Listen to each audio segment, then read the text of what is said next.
We're live. Well, we're live. We are live. Oh, we're live. Oh, and Should we do some? No, chaos. Listen, everybody. I apologise. It's entirely down to me. We need to get some heavy rock going. So let's do it. Here we go.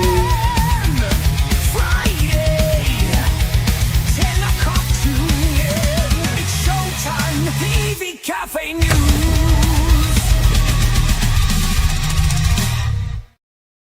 Hey, it's gonna be a hottie today.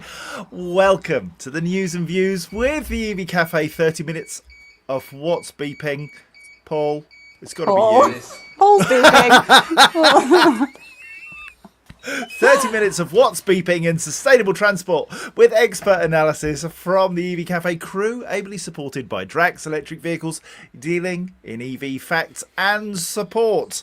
And today we are blessed to be with the legends that are Paul Kirby, old Beepy, old Beeper. How are you, mate? Well, I'm absolutely terrified, quite frankly, because I'm responsible for the technical chaos that is about to ensue, and it is gonna be a little bit hit and miss, folks. Just warning you, it ain't gonna be perfect, as we ain't got our Joe, and it's me. It's tricky. All I can say is thank goodness we have Sarah for the voice of reason and calm. Are you well, Sarah? I am so well, and I was just enjoying Paul introducing himself there, but he missed off Tamagotchi AI van bot, which I think is the secret beeping revealing itself. Perhaps he is, in fact, a robot AI powered, of course. I'm great, thanks. Boiling hot out there. Just slathered myself in factor 30 today as I am building the base tan. Good girl. This is what we want to hear. Now then, I always ask the guys how they are. I was with Paul yesterday, and so I know what he's been up to. But this week, oh yeah, man, we were out 27 degrees all day, 5 hours filming. Utterly brilliant. You'll see the film coming up with CPD bodies. Amazing, amazing business. But anyway, I want to know what you've been up to. So what's your proudest thing you've done this week? Whack it in the chat. Let's see if we can get some really good news stories going from you. It's so hot, Paul set off his smoke alarm. I'm glad Michael Barton didn't say Paul is so hot. Is so hot. His smoke alarm. Well, we don't lie on the EV Cafe, so... Right, grab a cuppa, plug in. I know. Let's see what's been happening in clean transport this week. And coming up, the Donald is at it again with a mega bill giving the oil industry everything it wants and ending key support for solar and wind. Charging is still the biggest barrier to fleet electrification, apparently. 9 out of 10 EV drivers remain committed to electric as savings hit £1,500 a year. It's a story we ran last week that bears repeating with some additional elements which are very interesting. And it's reported that there's been a huge increase in the proportion of all motorists backing EV road tax. Well, of course there has. But first, let's do the EV Cafe commercial collab where we highlight innovation and new things in our industry. Paul, run VT. The commercial clap from the EV Cafe. Innovation applauded. Right, first up, Novuna. Oh, he's good, isn't he? He is good. Now then, Novuna strikes a £33 million deal with Southern Water to transition its diesel fleet. A £33 million 5-year contract has been awarded to Novuna Vehicle Solutions, the employer of Johnny Berry, so they do some good, by Southern Water, to transition its existing fleet of diesel vans and company cars to electric and plug-in hybrids. The 1,100-strong fleet deal also includes fleet management services and Novuna beginning to be the go-to expert and provision of all its mobile plant across 36 work sites and at relevant employees' homes across the UK. Brilliant work. Well done, Johnny and the team at Novuna. Next up, the AA has chosen Easy for patrol fleet home charging. Easy has been chosen by the AA as its preferred home charging solution provider to support the transition of its patrol fleet from diesel to electric as part of a 4-year test and learn programme. The AA is rolling out plug-in hybrids, and battery electric vehicles to better understand operational needs, from charging logistics to back office integration. And finally, the National Wealth Fund invests in a carbon capture project. £29 million due to be invested by the National Wealth Fund in a carbon capture project in the Peak District, and the scheme's one of the world's largest cement decarbonisation projects, aiming to prevent more than 3 million tonnes of CO2 entering the atmosphere every year, and providing a secure domestic supply of cement and lime products for the British construction and manufacturing industry. Whilst not immediately obviously connected to transport, a lot of the concrete, cement that we use and lime in our building of cities and towns is carbon intensive, and this is fantastic news for transport. Not obvious, but it's there. Right, shall we crack on with the news?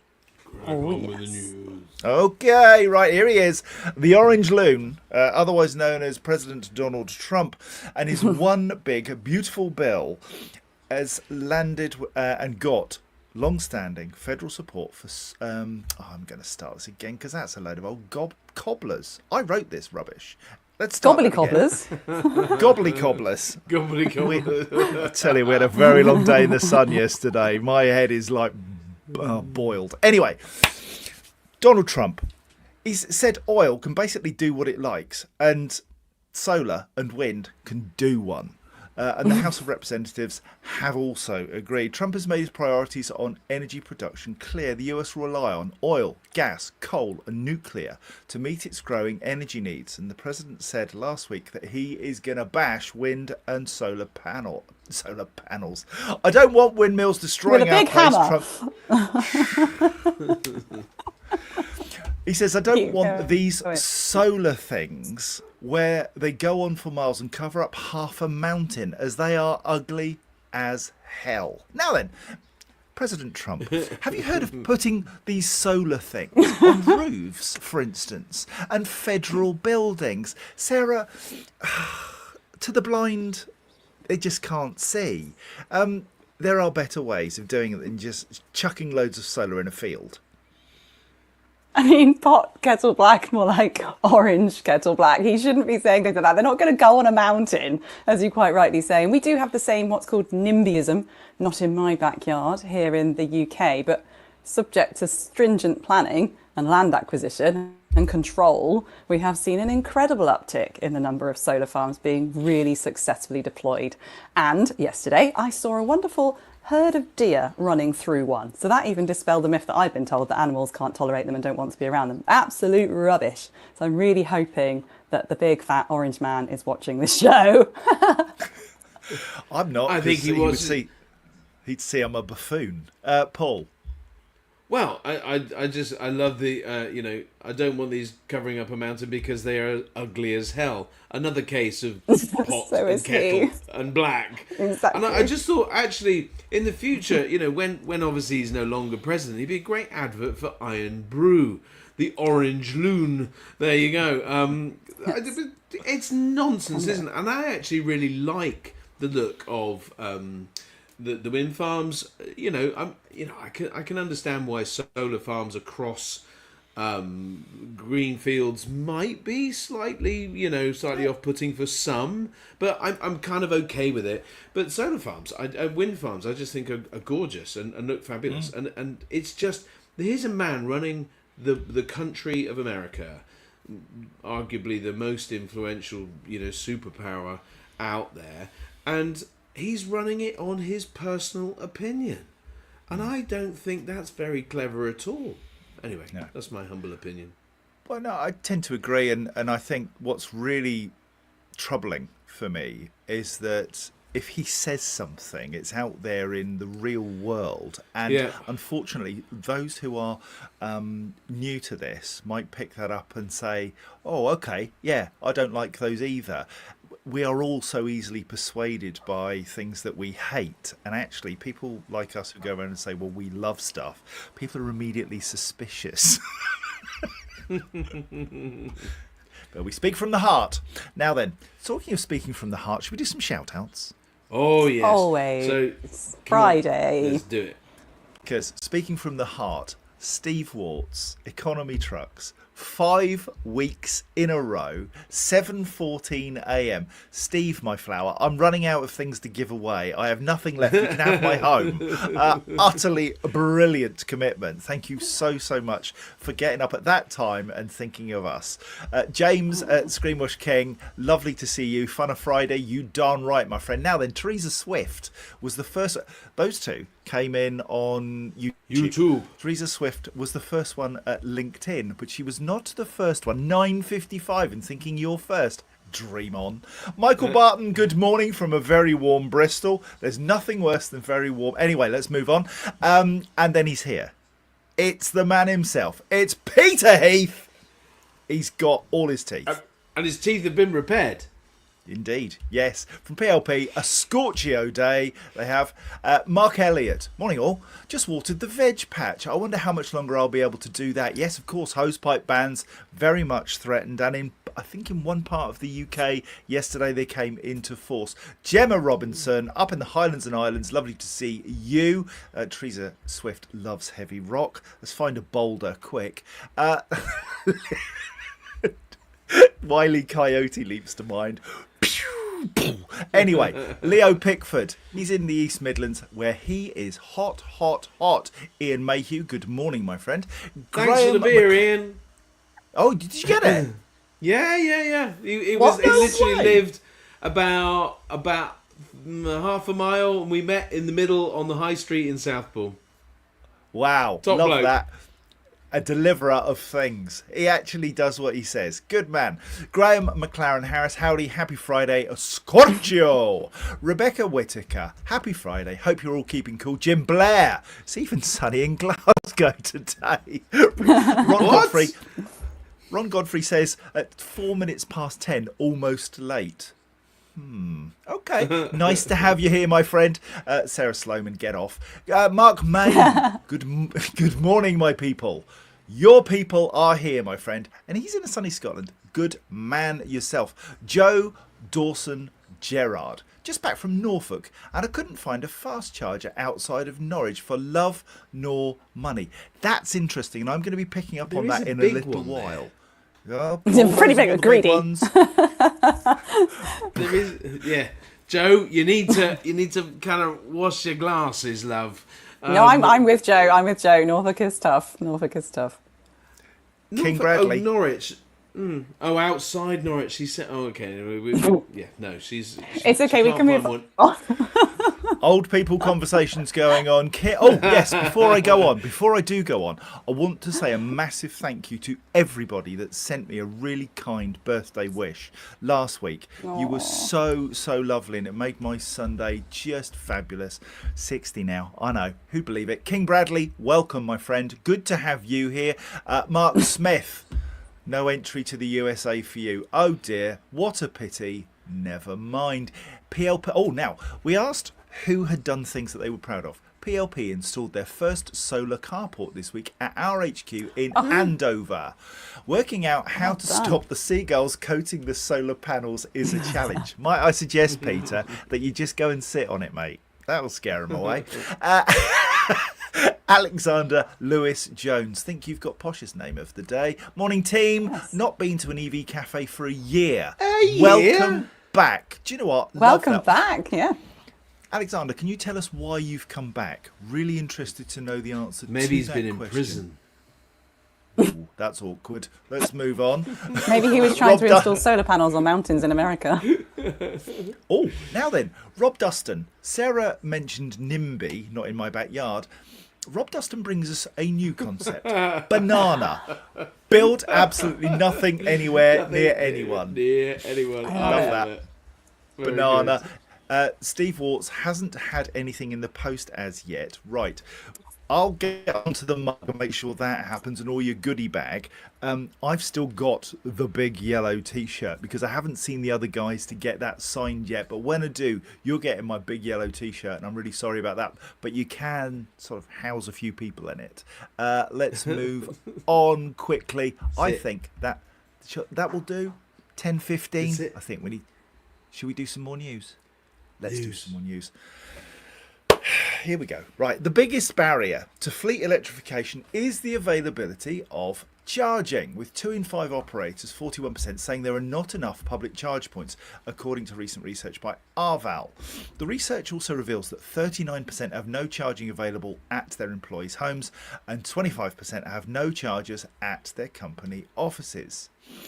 John Peters, head of Arval Mobility Observatory in the UK, said in our findings 70% of companies mention at least one challenge related to charging points. So this is clearly a widespread issue. To some extent, the answer can be in the hands of employers. If there are no charging points at offices or at homes of employees who have off-road parking for a charger to be fitted, then companies could take action to resolve these problems. Yeah, of course they could. Now then, is there a real shortage of charging, or is there a perception of a shortage of charging? Now, I did a 350-mile round trip yesterday. I came across 3 charging hubs that were new to me. I was in a new part of the world I didn't know about, and they were empty, completely empty. So, Paul, is it right that there is a shortage of charging, or have we got a shortage of charging in certain locations, or is it all just perception? So we go back to the old Henry, or is it? I'm not sure if it's Henry Ford, but if you think you're right or you think you're wrong, you're probably right. Or if you think you can, you think you can't, you're probably Something right. like that. Something like that, yeah. But it is. I think it's in a lot of people's heads, because what I know is that you can do journeys all over this country. I've been down to Exmouth and Devon and that sort of neck of the woods. I've been up as far as Oban, and I've travelled there with absolutely trouble-free driving. I literally, yesterday coming back from the Darlington, Stockton-on-Tees, I needed to charge, and I needed about, I don't know, maybe 30, 35 miles in order to be able to get home. I pulled in, I plugged in, got the sandwich and a coffee and from the shop, walked back out. I had enough charge, and I went on my way home. It literally didn't cost me any time at all. There is definitely a perception. But what I will say is that for the world of vans going home, which is the vast majority of them, they do not have depots. They do not have workplace charging. They don't have necessarily off-street charging. There is definitely a clear issue around on-street, reasonably priced charging. And that is an issue for the electric van community. Yeah, we'll be picking up on the price of charging and public charging in just a minute with some more information.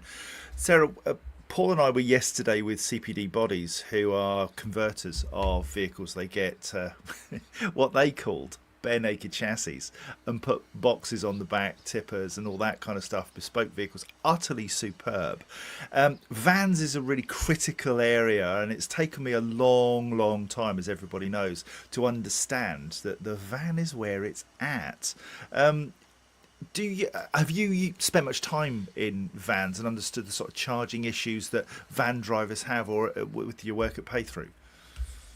Yeah, not enough time. We did a big survey which did take into account the van community, just because I'm actually going to go back to 2021 when we did the EV Rally of Scotland, and we had a really strong van arm with us on that one. And the problems weren't necessarily just finding the charging, it was the speed at which the vans could charge, and it was the fact that my particular van had a big cooling roof. Sam and I had a cooling roof on ours, so we couldn't get in the barriered car park that we had set our hearts on to use on the journey, which became a little bit of a mild panic at the time. That was 4 years ago.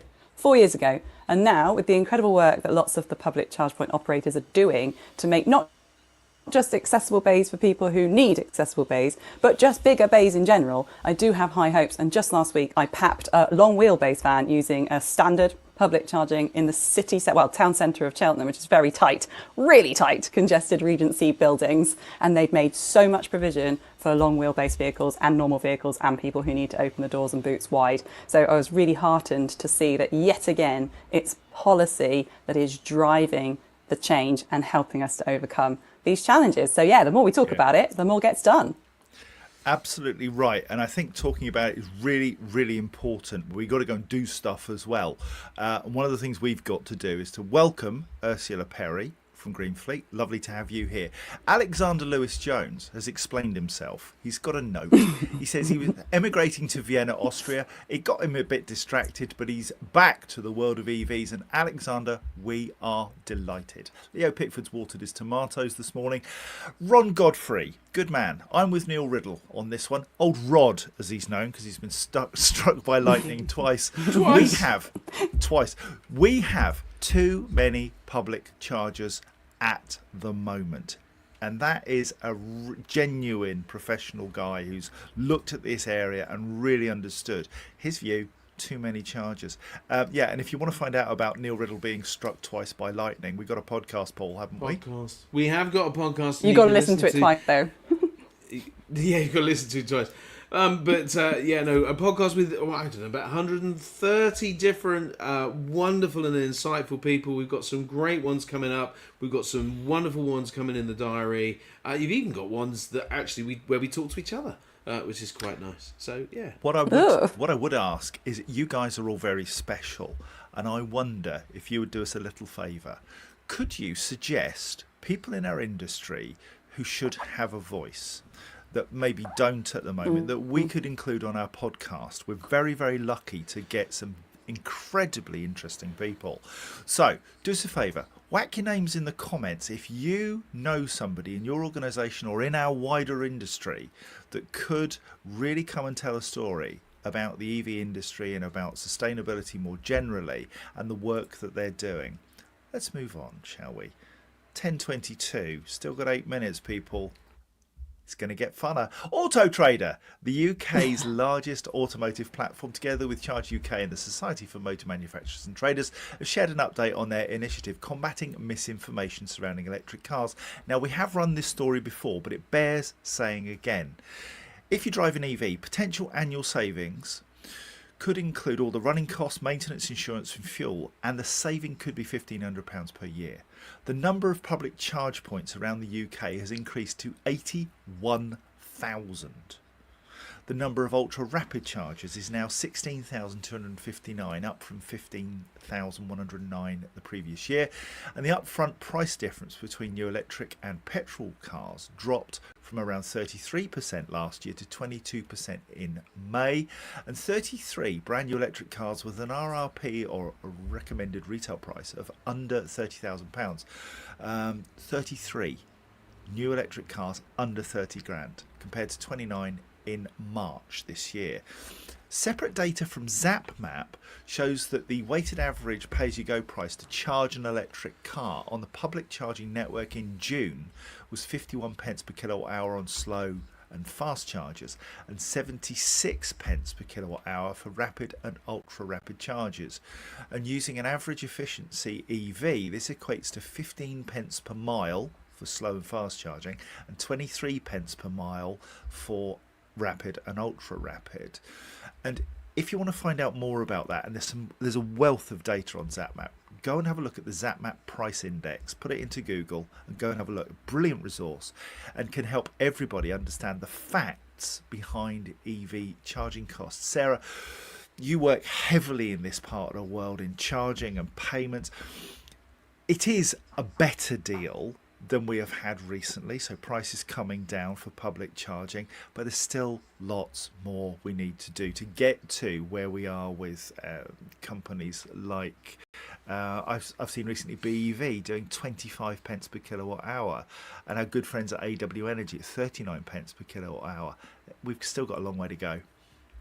Oh, you're so right, John, and so beautifully framed. Yeah, EV charging infrastructure, EV charging pricing, EV charging technology, and more recently, EV charging pricing policy. So actually, personal thanks to you, John, for helping PayThrough do our webinar, which is on the 29th of July. We're opening the doors to everyone, anybody who finds frustration in the way that they charge in terms of the user experience when paying for the charging. So EVA, REA, myself, we're all at Charge UK on Thursday. actually, I don't even know what day it is today, Tuesday, and that there was a lot of discussion about how our CPO is keeping that price down. And as we saw in the chat there, you can't compare to different countries. We have very different pricing structures here in the UK. But what you can do is incentivise, you can enlighten, help people understand where their nearest, cheapest, cleanest, greenest charger may be, and also encouraging sharing platforms. I've got a van driver who lives right next door to me, hasn't got a van yet because he's worried about getting a charger installed. I was like, just use mine. So just being really super friendly about this stuff just in this next 3 years. And I think sharing assets is really, really key. Paul, you rocked up yesterday to CPD, and the first thing you said was hello, followed by have you got a charger and can I use it, please? And they were like, yeah, sure you can, no problem at all. Brilliant. And it was a moment of joy. Well, yes, it was. But the sharing piece, I think, is really critically important. That was in an informal sense, but what we've seen from, say, First Bus and First Charge, as they're now terming it, they have opened up Glasgow. They have got another about 20, maybe 20-something sites across the UK, all of which they can open up to new businesses, possibly even consumers that will make a difference. Interestingly, they've gone with 39 pence per kilowatt hour in Glasgow. Incredible. Just really good. And what I'm loving is, so that's First Charge or First Bus. That's AW Energy Group. And AW Energy Group, shout out to them because they really kicked off this number. And it's no coincidence that other people are coming in at 39 pence. And then Mylance are 39 pence plus VAT.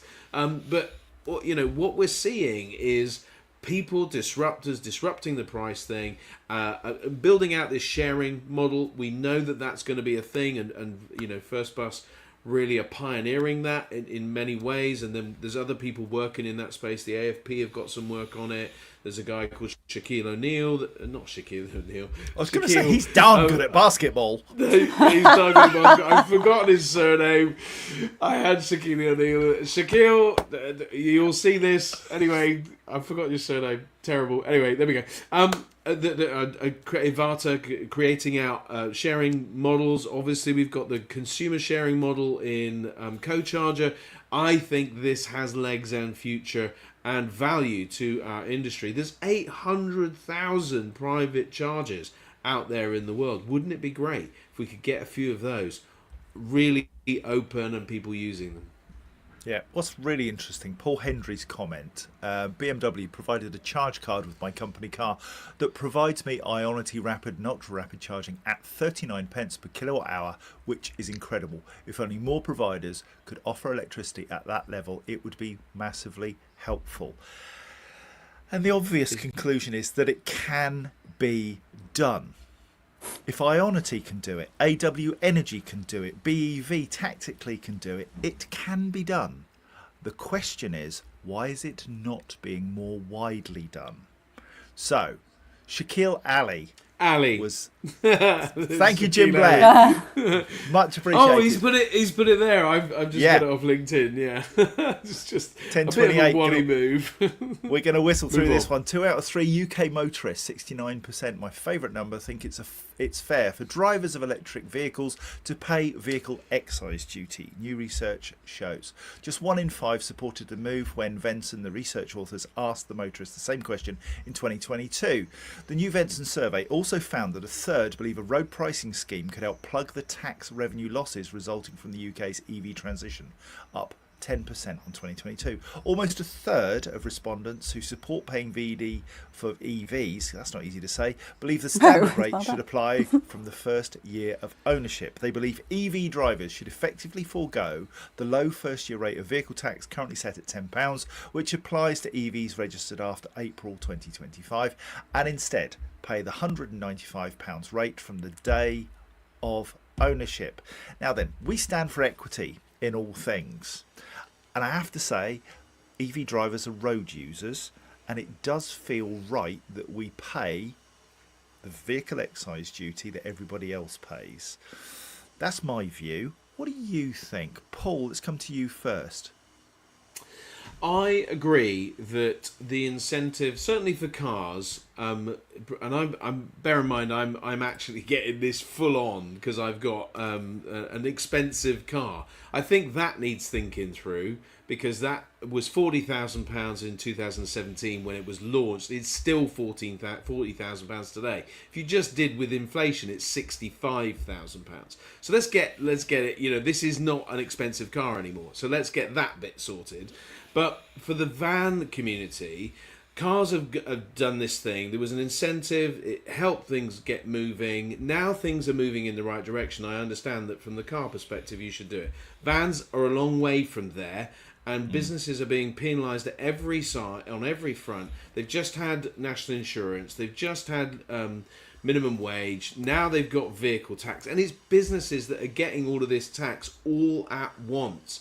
That's the bit that needs thinking through. This is a massive cash grab from the government, in my humble opinion, on so many different fronts that is raising the millions, if not billions. And it's all at the expense of small to medium enterprises in many cases, and you know, big companies are having to foot big bills as well. So I just think it's timing, perception, and separating out the correct areas to make those judgments. Sorry, I've rambled on and it's 10:31. Sorry. No, Sarah. absolutely fine. Go. It's worth going for if we can. Before you do, Sarah, Mark Smith, this is not confrontational at all. I genuinely want to understand. Vehicle excise has nothing to do with road use. Okay, what's it to do with then? Just owning a car? No, it's road maintenance. Road maintenance, public transport. It's all the stuff that you might not think is directly, it's not as cut and dry as that. And we did a great story on this. You found it, John, about this time last year, about how annoying it is that you pay all your tax and the potholes still exist and there's a big disconnect there. The money, I don't yes, think that this... The distribution of the money by government isn't for the repair of roads and maintenance and so on. It's used to fund the health service and lots of other things. An interesting one, perhaps we can dig into that. The other thing I wanted to pick up very quickly was Andrew Roberts. He suggests that the 39 pence per kilowatt hour is not widely done because the companies need to regain some of the capital investment ploughed into the site. Just in terms of basic economics, you either price high and sell less, or you price low and sell more. And ultimately, there's a balance to be drawn. If we're trying to incentivize people to use electric vehicles, we need to price to encourage people to use it more. More use, greater utilization, means that we can quickly recoup the same amount of money as we would over a longer time with less utilization. Economics lesson over. Thank you kindly. Sarah. Well, I was just thinking about Charge UK on Tuesday, and it was Tuesday. They were saying that they are still pushing very hard for the VAT reduction, and I was about to write in the chat that I can just foresee a huge wallop of tax being added on elsewhere if we save on tax at things like public charging. So better the devil you know sometimes, and careful what you wish for. I need to see the evidence base before I can form an opinion on what's best there. I once wished to work with devils and now I do. Love you both very much. Thank you for being here. If you've got any clean transport PR or news stories you'd like us to cover, please send them to us at hello@evcafe.org and I promise to read them better next time. Until next Friday, it's goodbye from me and it's goodbye from them. This has been an EV Cafe production. Other sustainability news services are available. But this is just funner! The EV Cafe is truly blessed to be partnered with the AA, Webfleet, Europcar, Iveco, Spirit, Schneider Electric, Dynamon, EV Blocks, AW Energy, and the aforementioned CPD bodies. We are the EV Cafe, supporting the transition to clean transport, and we are brilliantly supported on the news by Drax Electric Vehicles. Check them out at energy.drax.com. Listen, stay safe, stay well, stay out of the sun if you can. If you're going out, whack on some sunscreen, avoid the skin cancer. Thank you kindly. Until next Friday, bye-bye! Bye! Bye-bye!